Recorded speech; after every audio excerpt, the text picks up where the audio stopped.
Toi, tu as planifié, mais c'est l'Éternel qui détient les choses.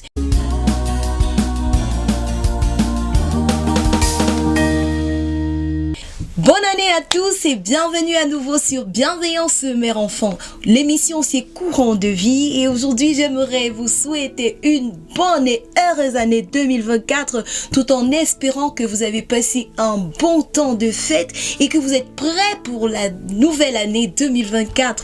Aujourd'hui j'aimerais partager avec vous comment je fais mon bilan et comment je planifie mon année. Et avant cela j'aimerais partager avec vous ceci. En effet, hier, j'ai rencontré une sœur dans la foi et pendant qu'on partageait, elle m'a fait part de ce qu'elle est triste cette année parce qu'elle s'est rendue compte que les années antérieures, toutes les planifications qu'elle a faites, rien ne s'est réalisé. Et elle me prenait l'exemple de l'année dernière et elle me faisait part des déceptions qu'elle a eues, notamment avec son grand frère. Et après, c'est son fiancé qui l'a abandonné, le fiancé qui n'était pas chrétien, a voulu avoir un enfant avec elle. Et du coup, elle qui est enfant de Dieu, elle n'a pas voulu et ils se sont séparés. Et elle était ainsi abattue et se demandait mais qu'est-ce que j'ai réalisé en 2024? Et ce qui me montait à cœur pour lui dire, c'est que en réalité, lorsque nous planifions notre année, nous devons tenir compte de ce qu'il y a des choses qui dépendent de nous et d'autres qui dépendent uniquement de Dieu.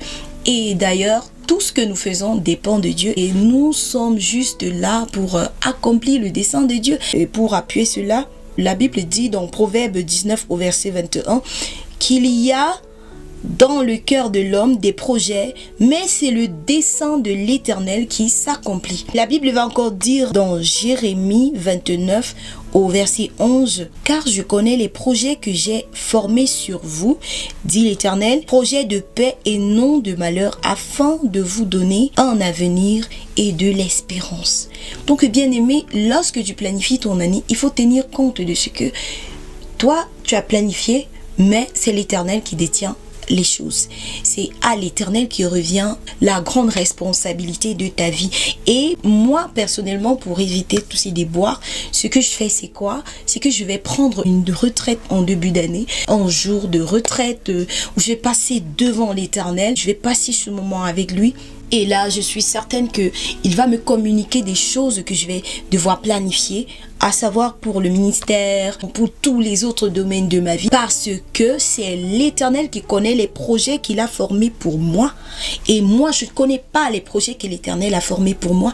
Et pour les connaître, qu'est-ce que je dois faire? Je dois aller au pied du Maître pour lui demander quels sont les projets que tu as formés pour moi tout au long de cette année. Qu'est-ce que tu as prévu pour moi? Qu'est-ce que je dois faire? Parce que nous devons accomplir des choses selon la volonté de l'Éternel, un peu comme il a dit à Jérémie. Donc, bien-aimé, si tu n'as pas encore fait ton bilan, bien ta planification annuelle, j'aimerais t'inviter déjà à le faire en présence de l'Éternel, en prenant une retraite. C'est très important, j'insiste là-dessus. Vous n'allez pas vous lever et prendre juste un stylo et une feuille et juste planifier une année de 365 jours comme s'il s'agissait de planifier une seule journée. Donc, bien-aimé, prends une retraite, je sais pas, selon toi, selon que le Saint-Esprit va t'inspirer, soit une retraite de 3 jours, soit un jour, je sais pas, mais tu dois le faire avec le Seigneur. Maintenant, je vous partage le plan que j'ai trouvé très intéressant pour faire le bilan de l'année écoulée et pouvoir planifier son année.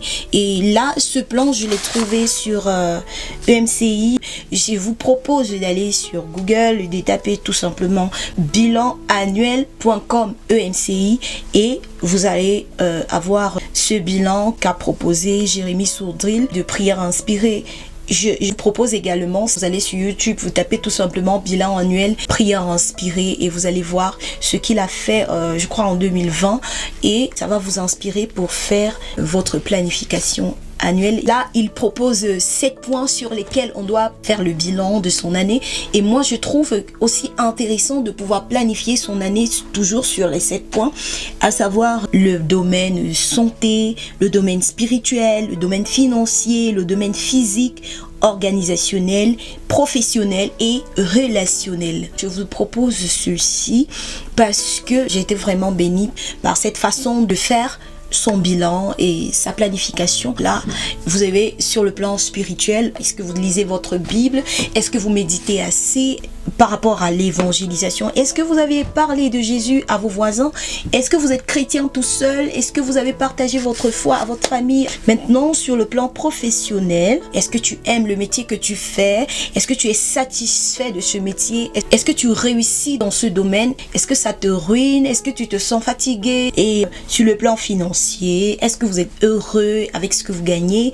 Est-ce que ce que vous gagnez parvient à nourrir votre famille, parvient à satisfaire vos besoins? Est-ce que vous épargnez assez? Est-ce que vous en sortez avec ce que vous gagnez? Maintenant, sur le plan physique, est-ce que vous mangez bien? Est-ce que vous faites du sport? Est-ce que vous dormez bien? Est-ce que vous êtes assez épanoui? Est-ce que vous prenez soin de votre corps? Vous savez, vous devez aussi prêter attention à vous.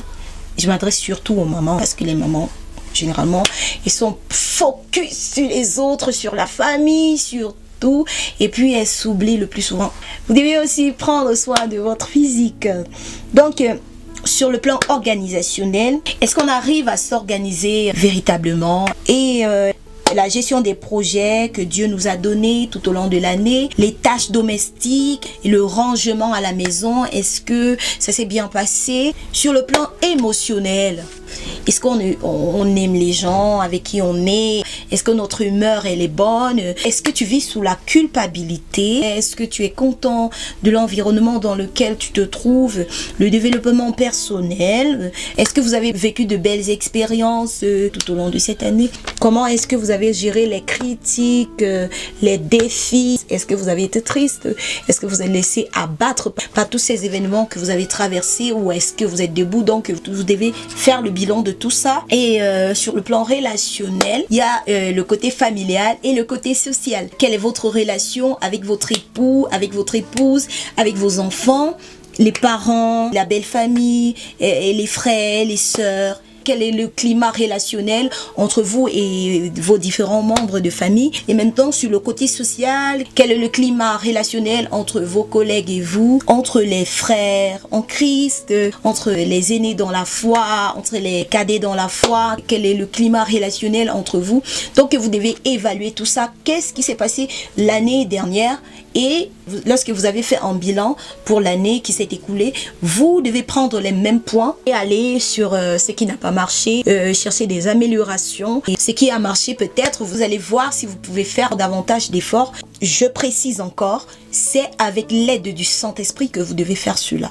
Parce qu'il y a des choses qui ne dépendent pas de vous. N'allez pas culpabiliser, un peu comme notre sœur. Oh mon Dieu, le fiancé, peut-être qu'il fallait que je fasse un enfant avec lui. Non, parce que ce n'est pas dans le plan de Dieu. Vous devez tout faire, mais recadrer vos activités dans le plan du Seigneur. Peut-être elle va dire, la relation avec mon frère. Non, mais peut-être c'était dans le plan de Dieu parce que le Seigneur voulait qu'elle se détache du business de son frère afin de bâtir son propre business. Ça aussi, c'est bien possible. Donc, n'allez pas culpabiliser pour des choses qui ne dépendent pas de vous.